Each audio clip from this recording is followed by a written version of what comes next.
Hello, and welcome to the SAF Audiovisual Cast, where we, SAF, connect and share information from top university officials, faculty, and administration directly with SAF students and parents. Thanks for joining us. First, I'm your host, William, with SAF and IES in Chicago. We've got a special guest here today. She holds a master's degree, speaks German. Work has taken her to Kenya, Ecuador, and all over the world. The director of Go Minnestota at University of Minnesota Global Programs and Strategy Alliance, Cathy Huber. Hello, Cathy. Hello. Nice to see you. Cathy, maybe we could start with a little introduction of yourself. Can you tell us about your role? Yes, absolutely. So first of all, thanks for inviting me to do this today. I'm really looking forward to talking with you further about the University of Minnesota and the opportunities that we have here. My background is, as you mentioned, I do have a master's degree. I've been at the University of Minnesota for about 14 years.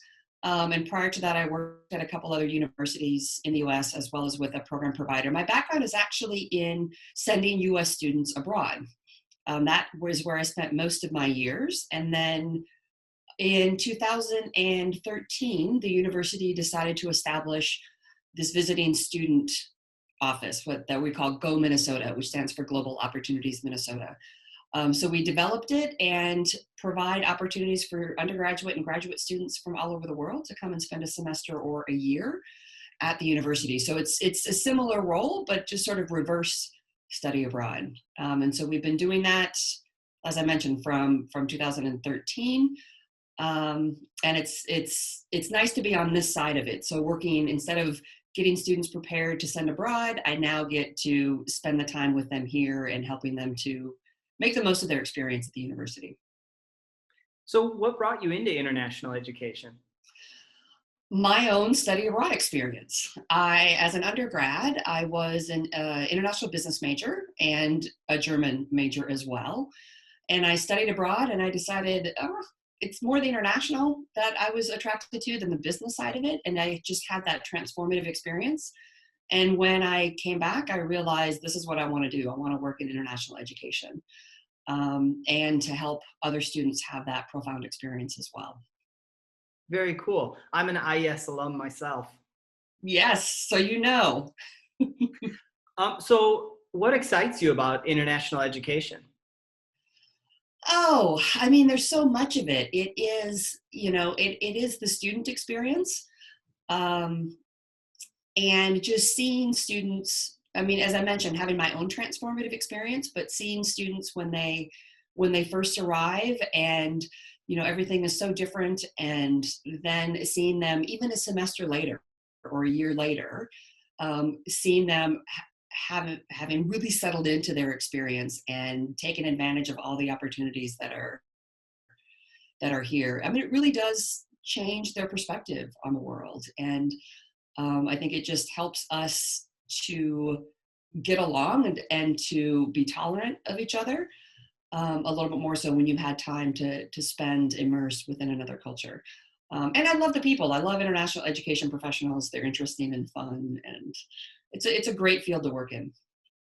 So you're at the University of Minnesota. I, as a Midwesterner, am quite familiar with the Gophers. Yes, and up north. But I think a lot of people, especially from further away, have maybe conflicting or different ideas of what the University of Minnesota is. I understand it's also a public Ivy, if I'm not mistaken. Yes, that is. Can you tell us a little bit about the school? Yeah, absolutely. And you're absolutely right. I think when people around the world think of the US, they often think of New York or Los Angeles, which are fantastic places. I've been to both places. I've been to both coasts and really enjoy my time there. But when it comes to sort of staying in one place and living somewhere and studying somewhere, I think the Midwest is a great place to do that. It is, and the University of Minnesota, I think, has some unique features because, as you know, in the Midwest, we are perceived as being friendly and helpful, and everybody's really nice. And with the University of Minnesota, we also are located in what we call the Twin Cities of Minneapolis and St. Paul. And so they are two cities that are right next to each other. St. Paul is the political capital, and Minneapolis is more the financial capital, but they're separated by the Mississippi River. And the University of Minnesota Twin Cities campus sits right in the middle of that. In fact, the Mississippi River flows right through the center of campus. We are a big public research institution, highly ranked, and we are consistently ranked in the top 10 in terms of the millions of dollars that we invest in research each year. We're a comprehensive institution.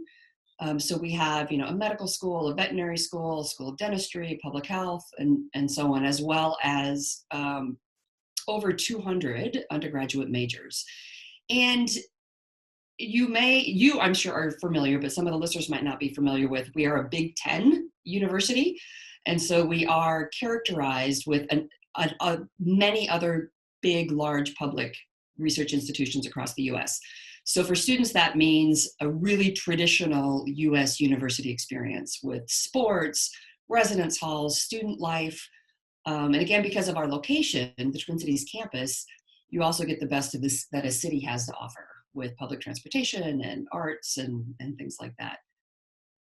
Following up on that, it would be interesting to hear you talk a little bit more on the advantages, specifically that the University of Minnesota has that make it stand apart from other big universities.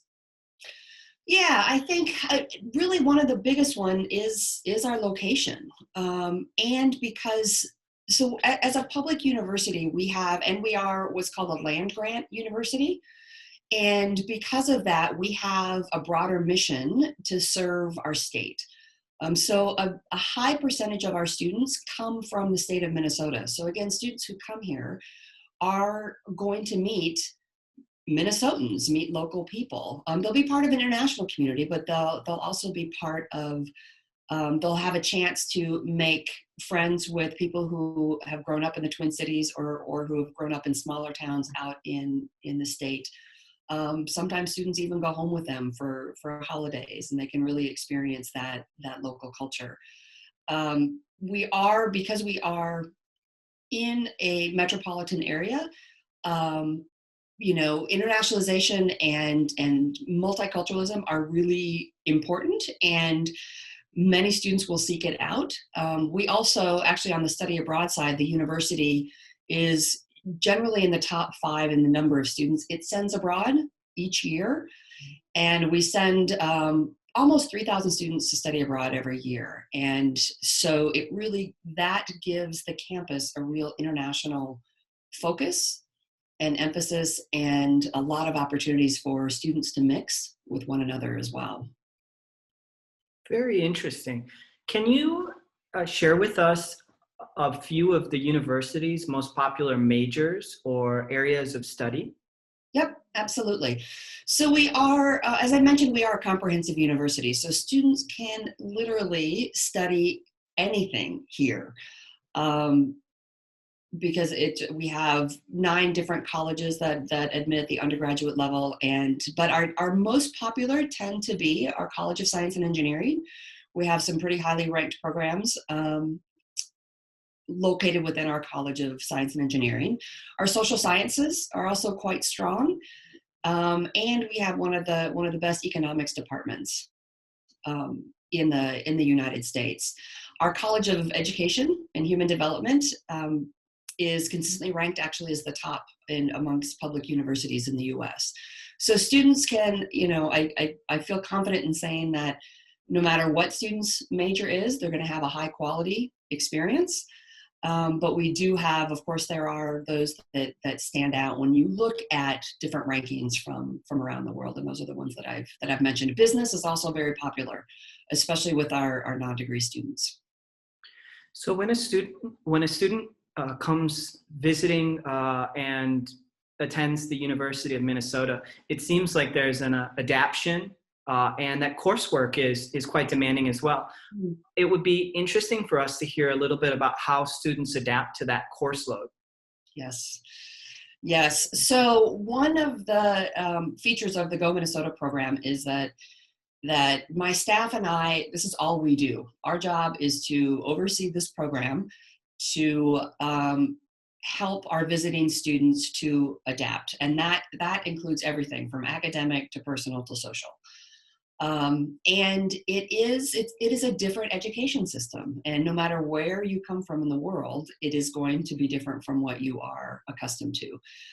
Students are often very surprised at, it may not necessarily be more difficult, but the amount of work, the quantity of work that students have can be quite intensive. Plus, many of them are doing it in a second language, and there's a lot of writing and a lot of reading.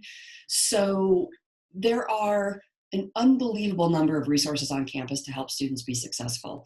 The university itself, as well as Go Minnesota, our number one objective is to help students be successful. We don't want them to come here and be overwhelmed and have a negative experience. So my office does a lot of connecting students with those resources. So first of all, we keep in contact with students. We have an extensive orientation program. We introduce them to all the different aspects of the university. We do a check-in about a month into it, and we meet with students one-on-one or in smaller groups to find out how things are going. And that's usually when we find out how they're managing their course load. And if they need assistance with, for example, we have a writing center that will help students lay out a research paper, that will help them edit a paper. Lots of individual tutoring type sessions. We have a great English language program if students need a little bit of extra English language support. I mean, the resources are really tremendous, and students just need to know about it and to be encouraged to take advantage of it. And we do find that the vast majority of students do quite well while they're here. Very cool. So now you work on campus, is that right? That's correct. Can you tell us about your favorite place on campus? Yes, there are actually several places on campus, but I mentioned earlier that the Mississippi River runs right through the center of campus. So we actually have 3 campuses that we consider part of the Twin Cities campus. We have one in St. Paul, and that is a much more sort of self-contained. It's actually where a lot of our biological sciences and our agricultural programs are. So it's surrounded by fields. There's livestock. There is cattle on campus. But then in the Minneapolis side, where the Mississippi River runs, we have the East Bank and the West Bank. Representing the East Bank of the Mississippi and the West Bank of the Mississippi. But there's campus buildings on both sides, and so there's a bridge, a maroon and gold bridge that covers it. Prominently says University of Minnesota on it, and so students will be walking back and forth across that bridge to get to their different classes and to their residence halls. And I love standing on that bridge, especially in the spring or in the fall when the leaves are changing in the fall, and you can see the Mississippi River and the trees on either side. But then in looking in one direction, you can also see downtown Minneapolis, which has skyscrapers. And it represents sort of everything that this city has to offer. We're a top-notch university. It's a beautiful setting. In the state of Minnesota, and certainly in the Twin Cities, we value nature. So there are more miles of bike paths in the Twin Cities than any other city in the US. And biking is a very typical form of transportation. And then we're also in this vibrant city. And so that spot on the bridge really represents everything that I love about the university. Very cool. Now, changing topic a little bit, I wanted to focus on something that's maybe on everyone's minds a little bit at this moment. COVID-19 has affected everywhere in the world, lots of different ways. And obviously all across university campuses as well. Can you tell us a little bit about its effects in Minnesota and specifically at the University of Minnesota? Absolutely. Yes, it has changed things a lot. You asked if I worked on campus. I do. This is not campus. This is my home, as many of us. And our colleagues from around the world understand this as well. Yeah, it's certainly been a challenging time. And, we, in the middle of the semester, everything sort of happened very quickly. And The university quickly decided that it wasn't safe from a health perspective for students to return to campus and continue taking classes online, or continue taking classes in person. So we switched to offering online classes, which was a major feat. Many classes were not necessarily equipped to do that, and they managed and worked through it. We also had many students who were on campus, our visiting students, and some of them decided to return home and continue their classes at home, but many of our students decided to stay and continue their classes here. And so it challenged Go Minnesota, because one of the things that we do, in addition to supporting students academically and personally, but we also run various cultural activities. So we take them to the state capitol and various sites inside and outside of the Twin Cities area. But we continue to support them. We continue to stay in contact with them. We actually did a virtual walleye dinner. Walleye is a fish that is very popular in the state of Minnesota, and we delivered it to their residence halls, and then we did a Zoom call, and we were able to connect with them that way. So I think, as challenging as this is, it has inspired us to be creative during these times. The semester has now ended, and just this past weekend, they held a virtual graduation to celebrate those students who had graduated or who were ending their program. There's a lot of uncertainty. There's a lot of questions still in terms of what's coming in the fall. The university is working very hard and following the research and what our state and federal government is saying about when it will be safe to return in person. We are really fortunate that we have an outstanding medical school, and in fact, one of the world's most renowned infectious disease researchers is here, Dr. Mike Osterholm. He's advised the federal government. He works closely with our state government and works with the Mayo Clinic, which is also a world-class institution that is about an hour and a half from the Twin Cities, to expand testing and to make sure that everyone who needs a test can get a test. So it's been difficult, but Minnesotans also we're very community focused. And so, everybody has adapted and tried to connect in the best ways that we can, and to take care of each other during this stressful time. Now, a lot of universities have pivoted regarding online offerings, as you mentioned, the University of Minnesota did as well. Can you share a little bit regarding perspectives for the future, how the learning experience has changed and maybe will remain over the coming years? Yeah, and that's a great question. And I know that our administration is, again, working closely to really, if we have to, we'll offer classes fully online again in the fall. But they're looking at lots of different scenarios in a way so that students can actually return to campus and take some of those classes in person. Our president should be making a decision in mid-June, and we'll know more about what exactly that's going to look like for the fall. Of course, spring semester started, with the January intake will be another thing to consider. And we in Go Minnesota are certainly hoping that, and everywhere around campus, we're hoping that as time goes by, we can continue to have more and more students and can relax some of the precautions, depending on if there's a vaccine available or whatever happens. Because what I really want students to experience is, as I mentioned earlier, that traditional U.S. university experience, which means, again, going to sporting events, big sporting events, which are really exciting, and participating in all of the activities with students. So for me, I'm really hoping that by spring 2021, things can look even more normal and what we're accustomed to.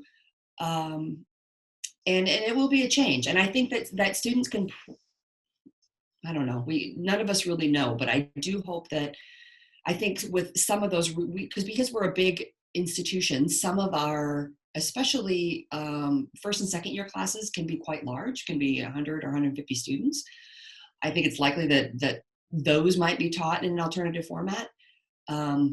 But again, I think we'll know more as time goes on, because I really want, especially international students, to be able to. You can't replace the face-to-face contact. I mean, we're Certainly. fortunate to have the technology, but there's just no substitute for that in many cases. Of course. Thank you. A very thoughtful response. Now, maybe we can look a little bit more at the typical student experience. Now, specifically for international students, can you tell us about maybe the Chinese students particularly, and the diversity across the board, the value that the students bring to the campus? Yep, absolutely. So the university itself has about 51,000 students, right? So we're quite large. Of that, about 31,000 are undergrads, and then the remaining are graduate and professional students. We have about 7,000 international undergraduate students, and about 40%, probably about 3,000 or 4,000, are from China. Our ties with China go back literally hundreds of years. We had our first Chinese student come to the university in 1914. And the university was established in 1851. So, about 60 years later, we had we had 3 Chinese students who came and finished their degrees here. So our connections with China go back, and they continue. We do have a number of exchange and research agreements with a lot of Chinese universities. We also have an office in Beijing, our own office that we established in 2009, that really helps to continue to connect China with the University of Minnesota. And several of our colleges also have, faculty and staff that are coming from China as well, and doing research and other scholarly endeavors. So does that mean that you make it to China sometimes? I do. I go usually twice a year, once in the fall and once in the spring. And I enjoy it a lot. I have learned a lot and appreciate Chinese food very, very much. But we usually go, and either I or my staff, but recently it's been me, and we've been meeting with some of our university partners. We have visited the SAF office in Beijing and met with their staff before, just to help everybody understand what the University of Minnesota is all about. And of course, we also meet with students, and we're always happy to do that. We can do it virtually, but again, you can't beat that face-to-face contact. So we do try to meet with students in person when we can as well. So can you tell us, for the students in Minnesota at the university, can you tell us how those international students would integrate into the greater student body? Yeah, absolutely.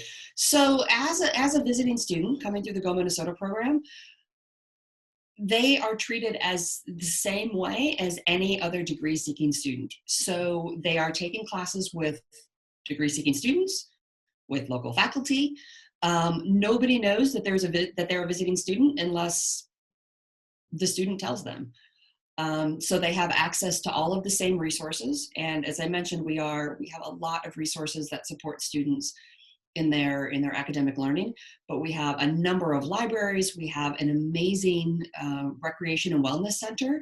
It's huge. It's got 2 swimming pools and cardio equipment and weights and lots of classes. It's beautiful. Students really, really love that.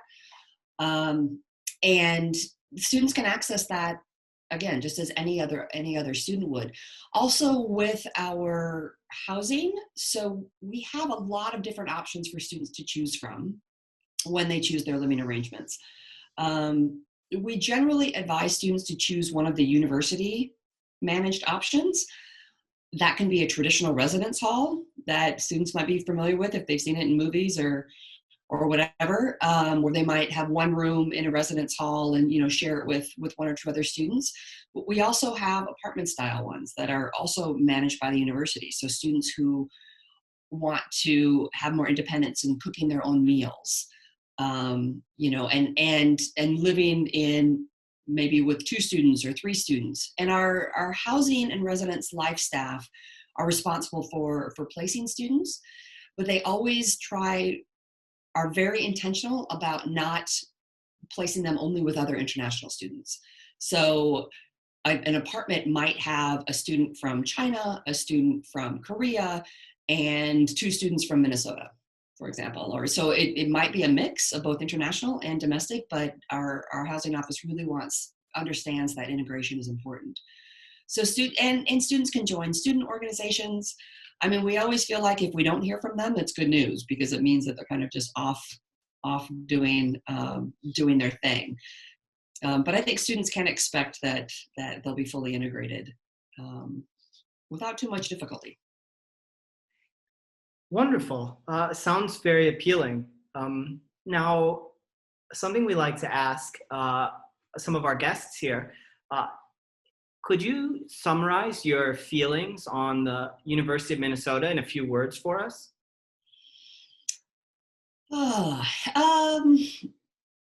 So yes, it is. I'll personalize it a little bit. I am from the Midwest. I'm actually from a neighboring state, from South Dakota.